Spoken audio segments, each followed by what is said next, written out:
Where was I singing? Yeah. Well, I started in the first grade. Christmas program behind the microphone.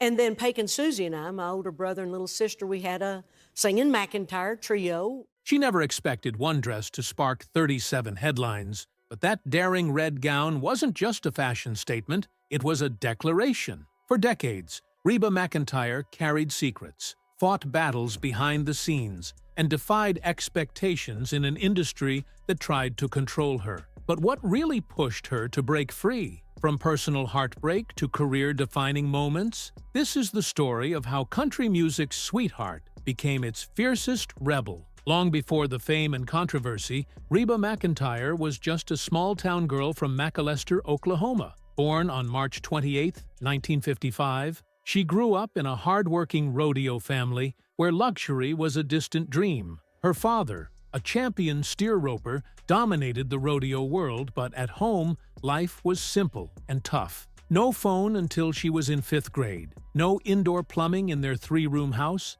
and endless days of labor on their 7,000-acre ranch in Chalky, Oklahoma. By 6 years old, she was helping round up cattle. By 7, she was working sunrise to sunset. But in between the hard work, there was music. Reba's mother, Jacqueline, had once dreamed of being a country star, but life took her in another direction. Instead, she poured that passion into her children, teaching them to sing in harmony during long road trips to rodeo events. This love for music would change Reba's life forever. In 9th grade, she and her siblings formed the Singing McEntires, winning local talent shows and performing at small events. One of their rare records, The Ballad of John McEntire, became a collector's item. But it was Reba's solo voice that would take her further than she ever imagined. Fate intervened at the 1974 National Finals Rodeo when Reba, then just 19, sang the national anthem. In the crowd was country singer Red Steagall,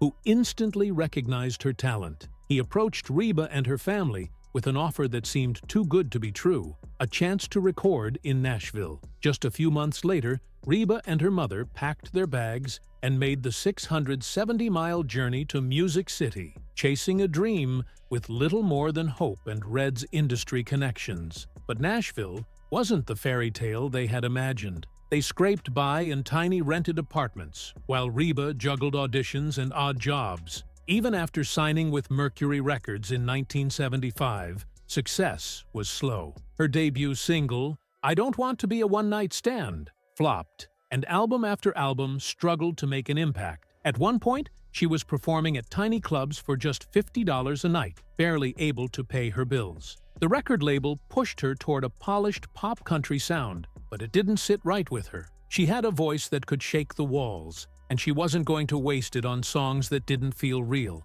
By 1983, after 8 years of struggle, Reba was at a breaking point. The industry didn't seem to believe in her, and she even considered giving up music entirely, returning home to work on the family ranch. Then, something unexpected happened. Mercury Records had planned for another artist, Jackie Ward, to record a song called Can't Even Get the Blues. But Reba fought for it, and won. The song shot to #1, finally proving she had what it took. That moment, celebrated on a broken-down tour bus, was the start of everything. Determined to take control of her career, Reba made a risky move in 1984. She bought herself out of her Mercury Records contract and signed with MCA Records, a label that allowed her to stay true to her country roots. It was the best decision she ever made. She handpicked songs like Somebody Should Leave and How Blue, which became #1 hits. Her 1984 album,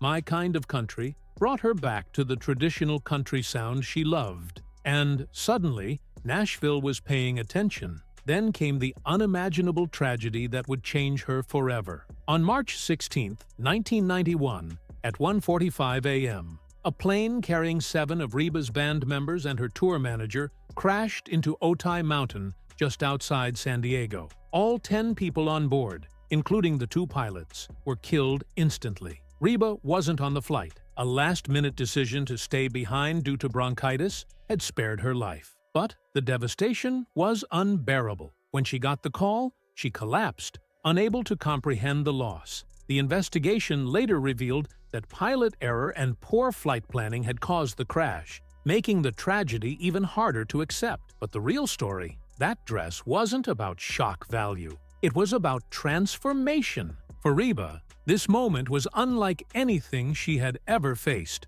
Before this, she was known for her modest, down-to-earth image. Her fans adored her wholesome style, her family-friendly charm, and her Western-inspired gowns. This question mark. This was a shockwave through country music. Some lifelong fans felt betrayed. Her fan club received 1,237 letters, some filled with disappointment, a few even dramatic enough to include shredded copies of her albums. Women's magazines like Good Housekeeping even weighed in, calling the dress a symbol of changing times in country music. Without intending to, Reba had become the face of a cultural shift, a debate on modesty, freedom, and the evolving nature of the genre. Even within her own family, tensions ran high. Backstage, her mother, Jacqueline, known for her strict values, clutched her sister Susie's arm and whispered, "Oh, Susie." The dressing room was thick with unspoken words until her father, Clark McEntire, finally broke the silence with a joke. Looking at the dress, he grinned. "Reba, did you put that on backward?" The room erupted in laughter, diffusing the tension for a moment. But later, Jacqueline took Reba aside. "Reba Nell, you've always been a role model. What are all those little girls who look up to you going to think?" It was a conversation filled with love, concern, and the weight of fame. What many don't know? Reba wasn't even the first choice for the role. Producers originally wanted Sally Field, but when she passed, they rewrote the lead character specifically for Reba, an honor few artists ever receive. And while she was filming the show, she never slowed down in music. Between 2001 and 2007, she released 4 albums, including the smash hit Room to Breathe, which debuted at #1 on the country charts. Tours followed, raking in millions, and even Broadway couldn't resist her. She starred as Annie Oakley in Annie Get Your Gun, earning rave reviews. Her influence wasn't just in music or acting, her business acumen was just as sharp. In 2005, she launched a clothing line with Dillard's that generated over $200 million in revenue over the next decade. But her personal life? That wasn't always as smooth. Reba's first marriage to Charlie Battles seemed strong at first, but as her career skyrocketed in the 1980s, their relationship began to crumble. The final straw? When Charlie took $400 from her purse without asking. It wasn't about the money, it was about trust. Their divorce in 1987 was painful, but Reba poured her heartache into her music, releasing The Last One to Know, a song that eerily mirrored her personal life. She found love again with her manager, Narvel Blackstock. Their 1989 wedding was both romantic and strategic. Together, they built an empire with star-struck entertainment. But even fairy tale marriages can crack. In 2015, after 26 years, they divorced. The split was devastating for Reba. She didn't want it, but Narvel did. He walked away with nearly half of her fortune, around $47.5 million. And just months later, rumors swirled that he had already moved on with a close family friend. The betrayal was brutal, but Reba did what she always does. She picked herself up and kept going. Her son, Shelby, born in 1990, became her anchor. Despite his ADHD diagnosis, he worked hard, refusing to let challenges define him. But he didn't follow in his mother's musical footsteps. Instead, he carved his own path in the racing world. And Reba, she was his biggest supporter, cheering from the sidelines as he built his career. Reba's willingness to take a stand has cost her fans, but won her respect. In 2015, when she voiced support for same-sex marriage, the backlash was immediate. A Facebook page called Boycott Reba McEntire gained 50,000 followers in a week. Radio stations pulled her songs, and she lost 12% of her social media following. But did she back down?